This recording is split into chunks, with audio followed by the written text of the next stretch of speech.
Hey guys, Jess here from Knockout Print Shop, and today I have for you a 1 week 2 spreads video. So basically this is when I take the same week and I kind of do my layouts in both a vertical spread and a horizontal spread. So we're going to use the week of May 4th, 2020, and I typically use my Makse Life, as you guys know, horizontal planner. Started off the year using the vertical, and then a few weeks in, switched to the horizontal, and have been with that since, and now we're into May. So I am still liking it. Lately, I'm feeling a tad bit pulled back to the vertical, so I thought, well, let me play around with it and see how it goes. So the way I do this is I plan my whole week as usual in my horizontal, because that's the one I'm actively using. So this is going to not really be a plan with me. I'm just going to kind of walk you through how I did each one, the difference, and what I think the pros and cons of each of them are. So this was this particular week we're talking about. Let me just check my vertical to make sure I am not full of crap. And yes, this is the same week. Okay, so at a quick glance, here is that week in a vertical, here is that week in a horizontal. So let's start with the horizontal. So this is the planner that I use every single week since the beginning of this year. And my typical layout is what I like to call like a split layout, where I'm dividing each day into 2 sections, and then I leave this right-hand section for things. So in this particular week, I used the blue gray and the yellow from the Makse Life palette. And I did the same thing in the vertical so that it was, you could see like exactly how it would look with the same colors in 2 different planners. So those are the colors. So it used this kind of split layout, and I also did that in the vertical, which you will see. And this has been working really well for me. It allows me to have kind of 2 categories of to-do lists, this middle one being the print shop business and the left side being my Jess brand. So this has been working for me. I've noticed that as I've gotten more efficient at things, gotten in a system with some of the Jess stuff, these lists are getting smaller, and I'm like, well, do I really need to have 2 sections? So then I was like, well, maybe I can just go back to doing the split layout and having all the to-dos on one side and appointment stuff on here on the left. But then I'm like, I don't really have any appointments. So long story short, this is my huge. So I took flags on this particular week, wrote Couch Jess in them and KOPS to just indicate the header for each of these particular to-do lists or categories, and used little check boxes here to note each of that day's tasks. You also see here throughout this week, I throw in a few icon stickers to just bring my attention to different tasks. Maybe they were things I didn't want to forget. Maybe they were things that fell out of one of these 2 categories, so it went over here with an icon. Sometimes I like to use an icon to just, again, draw my attention to a particular task. So if I'm flipping through as a reference and I'm like, when did I do that thing? And instead of having to look at every single line, that allows me to just see that icon and go, oh, for reference, that's when I did that, or that's when that happened. Okay, so kind of some examples of when I did that. Phone calls, because those are kind of time sensitive, I did use the phone call icon in 2 different occasions here. This side is kind of my personal section. I did use the grocery cart to note grocery shopping, another phone call here. I used our little computer icon, not little, this is like a regular size one, to just note working on, I'm doing some contract work for somebody, and I put that there on that side. Used our little mini Zoom meeting for a Zoom call. Used our bigger Zoom meeting one here, drew some boxes around. I have my door open, so excuse any background noise. I may have to close my door, but it is a beautiful day. Use a fork and spoon to note some food-related tasks, making our broth, sous videing some chicken. Used a watering plants guy, some house chore stuff, shoe for a hike, garbage can. So you can see the icons. I don't need to point out every single icon. You get the idea. I do like to draw those boxes and use my mild liner to just kind of make this like drop shadow here. This is not a Jess original idea. All the Makse girl planner girls that have way more artistic ability than me do that. And I was like, I need to do that. It looks cool. So sometimes I'm drawing these boxes to just kind of encapsulate this little section and bring attention to it. I did use a big full box here with an arrow just kind of decoratively to layer for Matt and I's date night. Used our Hello Weekend banner. Here's my little Mother's Day situation. I did use our little Hobonichi cousin weekly checklist for my highlights. I used this a couple times, and it does work for this purpose, but it is a little narrow. So I might not use this continually after the next week or so. So this is what this particular week looks like in the horizontal. So now I'm gonna show you this in the vertical. So this is the same week in the vertical. So I intentionally used the same colors, like I said, so that you get the same, it looks like the same week. Okay, so in this planner, I kind of went to my old school vertical, the way I do things, where I split this columns into sections, and I used our new washi strip headers. So instead of having to lay a header down for every single day, this is just a strip. So, and I had Matt make them for me that said Jess and KOPS. But I think this is a great thing because with the Makse Life and that the columns actually physically touch, it's almost a tedious task to put down a header for each one if you're gonna do the same line for your header. So the washi strip makes it easier. Or if you're somebody that just wants to maybe cover up these top boxes, or you just wanna use this as washi, buy it blank and you could use it as washi. Okay, so you can see there's some similarities in how I did things, but what I realized going back to the vertical for this week, and again, I planned in my horizontal and then used all the planning from that week to build this after the fact, to just, so this wasn't live, this was an after the fact spread. But what I realized when I went back to do this is that the one thing I did find that is fun about the vertical is I have a tendency to feel compelled to use more icon type stickers. I find with the horizontal, I default to my little check boxes and just make lists, which is really functional, effective, but maybe not quite as fun and creative. So I did find myself feeling and compelled to use icon stickers. So let me kind of walk you through what I did. So this top section is all my Jess brand stuff. This bottom section up to here is KOPS, and I totally forgot one more thing I was going to do. I was going to have Matt give me a yellow blank one, and I was going to put one more strip right here, so this would be personal. So just imagine there's another yellow strip right there. So either way, it looks fine. It doesn't bother me. Okay, so let's kind of go over how I did things different here. So still with phone calls, this time I used an appointment box and layered it with a phone icon. So I did like doing that. I could easily do that in the horizontal as well. You could see quite a few times take an icon, center it in the column, and then draw a box around it, and then create a little checklist here for the tasks related to that section. So for instance, this was stuff that I need to do, like computer work stuff, survey, a document, email somebody. So that all kind of fell into that. And I just took my little, what is this? Stedler stencil situation and used the smallest square and made those. Because I didn't want to have like an overwhelming amount of stickers. So that's how you could see I did that a few places. Used icons relevant to different topics. Like I like to use the alarm clock one to do Instagram posts.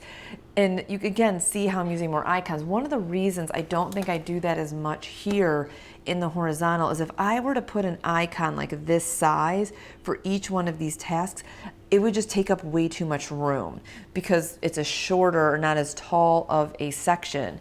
Whereas here, because this is a vertical and they're longer, I can put an icon for each task and draw a little bit more attention to it, and again use that little bit of creative flair with the sticker icon versus just a checklist sticker. Okay, so you can see that I used the little pencil to note like blog related things. I could have written a box around this one, but I just kind of left it. Have a few more appointments things here, just kind of switched which side the dark side was on each one of these and layered it with a little tiny virtual meeting Zoom icon. Let's see, just use these little checklist or these checkbox circle ones to do different like client check-ins, review surveys, things like that. Bottom half is all print shop stuff. So again, you could see my use of like the icon in the middle with the little list underneath. So this was kind of like orders, update homepage, customer stuff. These were all video related. I have no idea why I decided to put this sticker down, and I drew the box around it, but then I should have just like lifted this sticker up, highlighted, and then put the sticker back down, because on my highlight, again, looks like a toddler did it. I'm learning how to use a highlighter. So you can see those are just like the filming tasks. I have a photo situation there. So you kind of get the idea. Even took our little date night sticker, made a box run, and did the two things that we did. I actually really like how that turned out. Grocery pickup thing. I could have used our pickup groceries icon. I always forget about that sticker. For unplug, because we unplug on Sundays and don't use any technology, I used our unplug sticker, layered it with an arrow, put it down. We did a big hike, so I used a big outline box there. You can see little icons that I highlighted different personal tasks down here, from like pay a bill to call my mom to do laundry, all of that stuff. Down here in the boxes, wasn't sure what I was gonna do down here, but I was again borrowing from stuff I did here, and in here I did use the little mini flag to note like kitchen cooking kind of home things we had to do. So I did the same thing down here.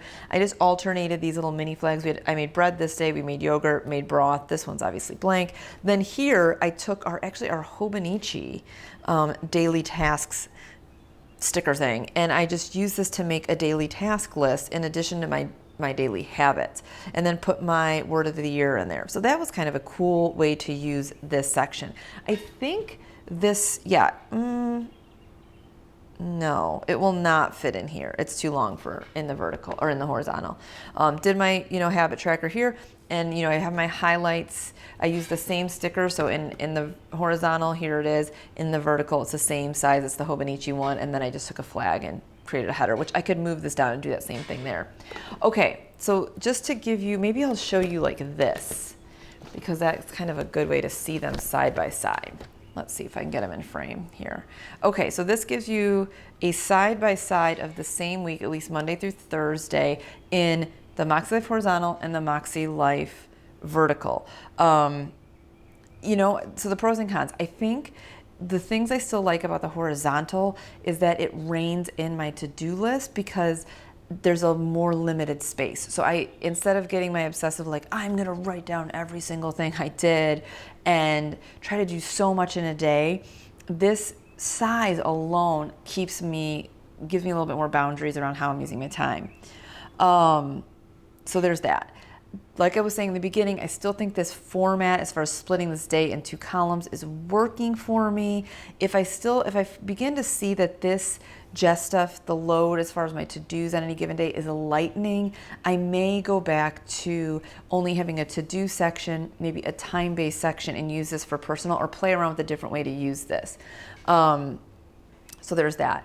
So this is simple. I feel like this is a little simpler than this is, because I put my headers and I start making my list and I go, and then again, I'm just highlighting a few things with icon stickers and boxes. Here, I think I have a hard time because I'm arbitrarily picking where to divide these two columns. Sometimes I do a good job of it and sometimes I don't. Like, I feel maybe I should have moved this washi down a notch so I had a little more room here. So that sometimes when I'm doing this split layout in the vertical, it's harder to determine where to divide these. But I'm sure if I was continually using this for the past 5 months, I'd have a better sense of how I want to use the space. I do find now that I'm getting used to having more space left to write in the horizontal. Having this super narrow, I think it's like 1.4 width line, it is hard to write. So I was remembering I needed to go back and make to-dos that were multiple lines. So like writing one sentence, write blog post on 2 lines versus 1 line. You could even see down here, I really crammed it in. So I forgot how narrow it is, and that I would need to adjust my handwriting or go ahead and make each task that's longer take up 2 lines. So that was interesting. I had forgotten about that. I do think with the vertical, at least in my opinion, the way I plan, it does lend more to utilizing icons, chunking tasks together, because again, you're like in these columns. So I could, let's say I did videos, pictures, and computer stuff all in a day. I could have a bunch of these little boxes and chunking together these tasks. So with an icon and kind of drawing your eye to what happened and what you did, where this feels a little bit more like list making to me. I don't particularly like in horizontal planners, I don't like using a lot of box stickers in sections. I like when boxes are within the column line. So this, I don't even know if that makes sense what I'm trying to say. Like, I guess I don't like, I'm trying to find an example.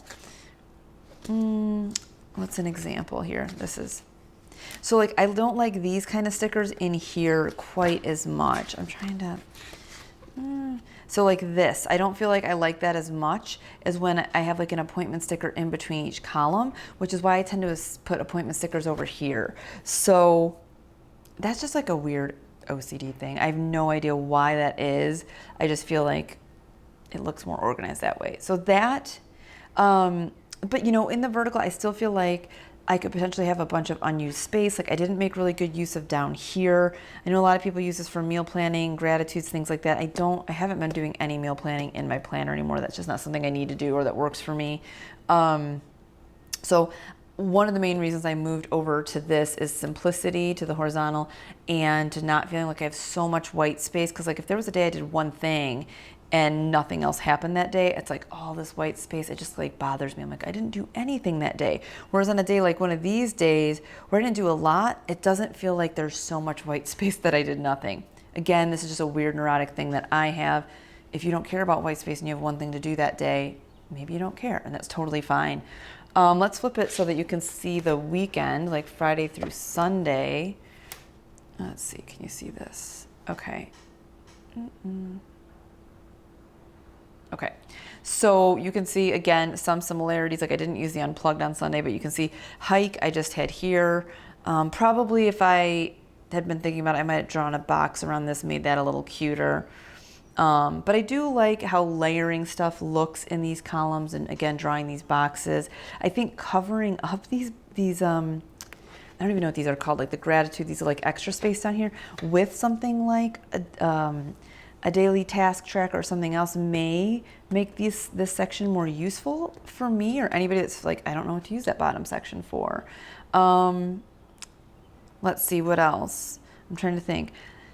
Yeah, I think had I done this spread simultaneously, like let's say I was using both planners at the same time to kind of see how each of them felt, I don't know this would have ended up looking quite as okay as it does now, because I would have been making these lists as I go, and they may have not ended up looking so pretty and organized in boxes. So that's another thing I think I need to consider, is that this was an after the fact, like kind of reverse planning versus like in the moment. So again, I don't know if it would have turned out quite like this, although this is very similar to how my old vertical layouts looked. Okay. So now I'm just rambling, but I just wanted to show you that. Let me just open up the planners one more time and show you. So here is that week in the Makse Life Horizontal, and here is that week in the Makse Life Vertical. So I definitely think after doing this exercise, I am going to stick with at least through the rest of May, continuing to use my horizontal.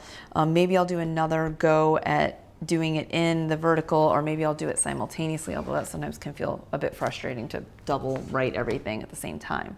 But I do want to try to do one of these things in Inkwell as well, to kind of show all 4 planners again, like I did a couple months ago with the same week. Okay, enough rambling. I hope that was helpful for you guys. Let me know what planner you're using, if you find this interesting to see the same week done 2 different ways, if you find that helpful at all. Yeah, and that's it. I will see you in the next video, guys. Thanks.